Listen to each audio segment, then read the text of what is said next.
Hello everybody, Manithral here. Welcome to the weekly update video for RS3. Now this week we have a patch week, not too bad. But there's a little bit more information on Necromancy. They did release a Necromancy insight to the rituals. It's not really anything more in depth than we already know from the video that they showed us. Before. So there's not really a whole lot of new information to cover. They did add a few new items, but this is going to be for more of the potentially stuff outside of the ritual itself, because one thing was the igneous stones, which I'm assuming they mean igneous geodes. There's, I believe, a new gem in place, but it's just little things like that. And if you're kind of worried about the Necromancy rituals, as I'm sure a lot of you already knows, the last wills or last rates, I forget what it's exactly called, that we've been collecting. As you've been turning them in, I'm sure you already noticed, you get a lot of bones, ashes, etc., etc. Hold on to those for Necromancy, because obviously it's probably going to be a huge buff for that.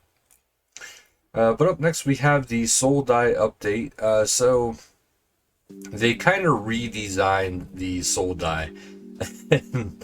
This was something that they were kind of voting on, like on stuff like Twitter and stuff like that, or giving feedback on Discord, etc., etc. But as you can see here, on the left is the original Soul Die, and then on the right is the new and improved Soul Die. So it's not so much just a tealish blob of colors mixed together. There's a little bit more dark to kind of bring it down and kind of highlight different areas. Makes it look a bit better, if you ask me too. Parcels from the Dead event extension. So since the Soul Die update won't arrive until July 17th, they're extending the event by 1 week, so until July 24th. So we get an extra week of collecting the die. Or bones and ashes and stuff like that. So on July 12th at 1600 game time, there's released Max Party Plus Dead and Buried reward preview. So we'll get to see a little bit more about what to be expecting from the new quest that is coming up probably pretty soon. And then we have a couple of the treasure hunter calendars. Of course, right now until July 10th is the double dragon chest. So that ends, I believe, today. Yeah, today. And then starting July 11th through the 17th is the Vault of the Dead. So this is the one, as you're familiar with, like the Santa one, the green Santa outfit. This is reveal a pile of crystal chests, and you find the undead diamond chest for big drops of Last Will's GP, or even the Soul Die reward itself. So the stuff that we've been getting from the Last Wills or whatever, I can't think. Yeah, Last Wills. Right there in front of my face. So the stuff we'll be getting from there, we'll be able to get from the treasure hunter as well. Then we head into the patch notes, which is general. Abyssal beasts are now less likely to move the player when in combat. One of the agility vines in Anachrony agility course should no longer be displayed when players approach it from the north. Familiars with small inventory sizes now display correctly compared to those with bigger inventory sizes. A number of errors and inconsistencies within the various skill guides have been fixed, such as the fix a multi-tool tip issue, updated various descriptions, fixed typos, and also added requires text to mining skill guide entries about dungeoneering. Fix an issue that was causing some achievement barking up the wrong tree to not be awarded when the requirements were met. Players' walk animations overrides will no longer be disabled after squishing a Grand Sea pod. The Dwarven Army Axe can now be claimed from a major Rancor and Birthorpe without needing to complete the Birthorpe tutorial path. Remove the 13 defense requirement from a Visit to Charlie achievement, since the 13 defense is no longer required to use fairy rings. Players now receive better feedback when they're trying to note cabbages with the tool Leprechaun at the farming tool patch south of Falador. Fix an issue that allowed continuous gathering from decayed guard hunter nodes when a sign upward effect was active with a full bank. General Guard Order Carrera bodyguards now have a chance to drop War Priest armor pieces. Players can no longer leave memories or cutscenes when transmogrified into Moia. Fix an issue causing the quest capes to activate the Stone and Jazz buff if teleport to Glacier Cavern was unsuccessful. The quick prayer icon no longer turns gray when placed in the action bar and can be used without issues. Both modes for Zamorak Lord of Chaos are now visible in the boss kills interface. The Soul Wars avatar can no longer be killed with Death Touch darts. Wow. The Superheat spell can no longer be used on Obsidian Shards. Large number of high scores and music player interfaces that will now come with a comma separator.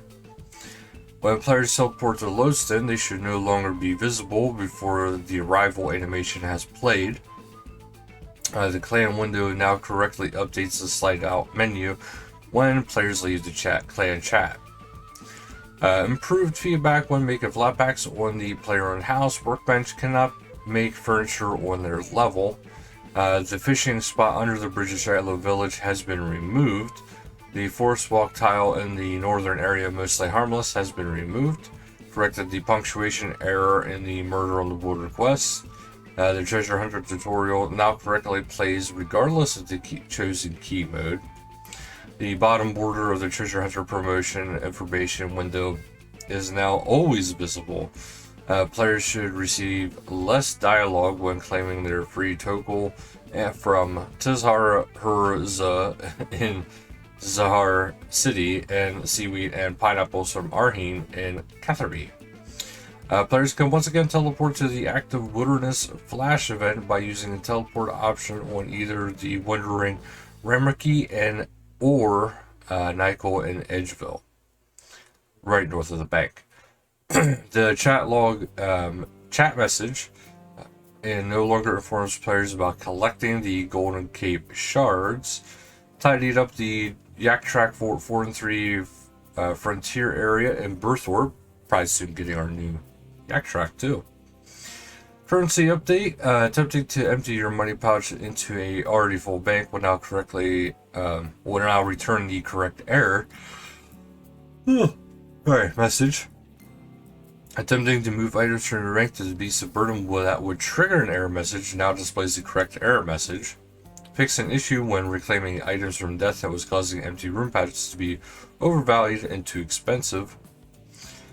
Fix an issue that would cause the price checker to display incorrect values. The traveling merchant and fancy dress shop owner can now correctly display your true monetary worth when interacting with them in respective stores. Unwelcome guest changes. The execute chance of the tier 3 guardhouse perk was affecting certain bosses. This has been corrected. This change affects the following bosses: Temple of Amonishi, Old Sawtooth, Dragonkin Laboratory, Giant Slime, Smolders, Eligorn the Celestial, Alano Guard the Black, Engorged, Lava Strike Worm, Singri the Red, Varak Little. Shadow Reef was Elfman Keith, Bossy McBossface, Quetzalthog, Yorger the Deceiver, Orb the Magister, Masuta the Descended, Corpse Carrier Bloated Monstrosity, and in the Zemekian Undercity, Fred, Surfer's Juvenile, Denizen of Inverness, Smolders of the Revenger, Maelstrom, the Raging Water Fiend. I just like that. All these complex names and then Fred. The Self Amulet is enhanced variant. Now have an updated tooltip to show the effects they offer.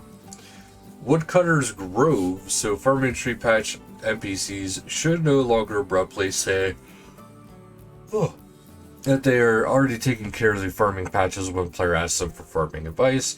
My fort smells of rich mahogany achievement no longer appears locked in the achievement interface, and tooltip has been updated to list 60 construction as a requirement.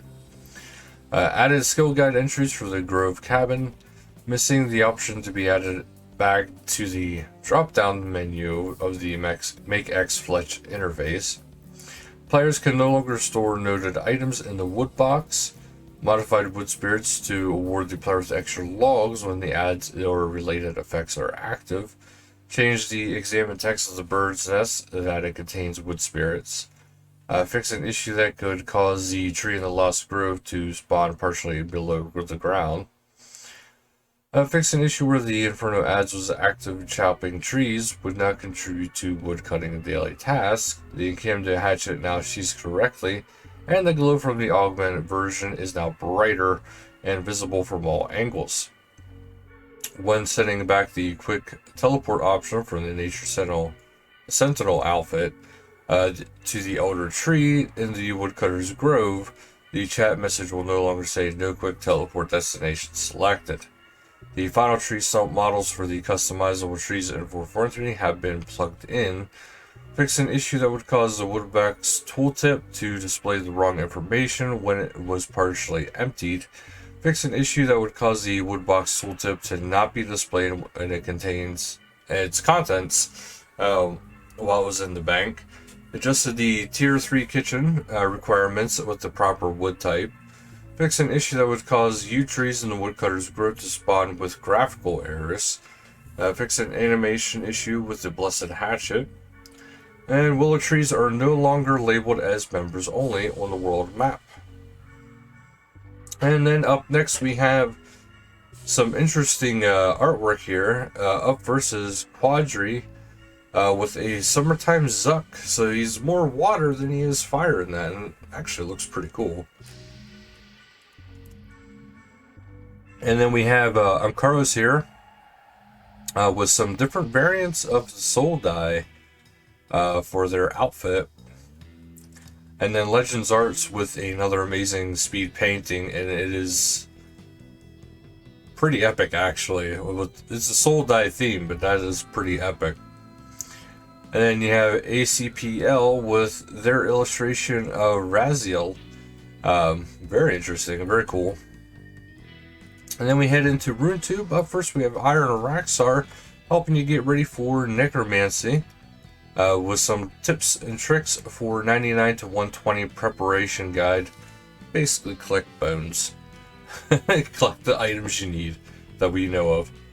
And then we have Let's Discuss RS, which you dive deep into everybody's favorite demon, the Ripper Demon. So this is Chapter 2, Part 1 of the Ripper Demons. And then up next we have in it, 10 most useful mid-level items for 2023. And yes, this has been changing quite drastically. That's one thing I love about this game. Every year it seems like there's new stuff to add to that. Escaper screenshots. Portlandia and friends don't want to leave the beach this year, so they're off into the desert enjoying themselves there. And then you have Bjorn Gomez. I don't know how you say their name. Just enjoying the port and relaxing a little bit. And then Home for Rent. Contact Dart Winks with your best offer, which is actually the Asylum. The Pink Skirts player event, we have a Skill and Chill hosted by Matt Click and Little Tootsie's Clan, Monday, July 10th at 2300 game time, World 85. Location is 443 FC Little Tuzzies, Career Ara Hard Mode, Mercy and Helpscape. Friday, July 14th at 1600 game time, World 35. Location Armadillo Lobby FC's Helpscape. And finally, we have Megaduck Hunt, hosted by Steve20058 and Megaduck and Icy Love. Saturday, July 15th at 1800 game time, World 5, Falador Park. FC is Megaduck. Now that is it for this week, but do keep in mind we soon have a quest on our hands, and we also have our Necromancy right around the corner, which is rapidly getting here. So thank you guys so much for watching. Until next time, later guys.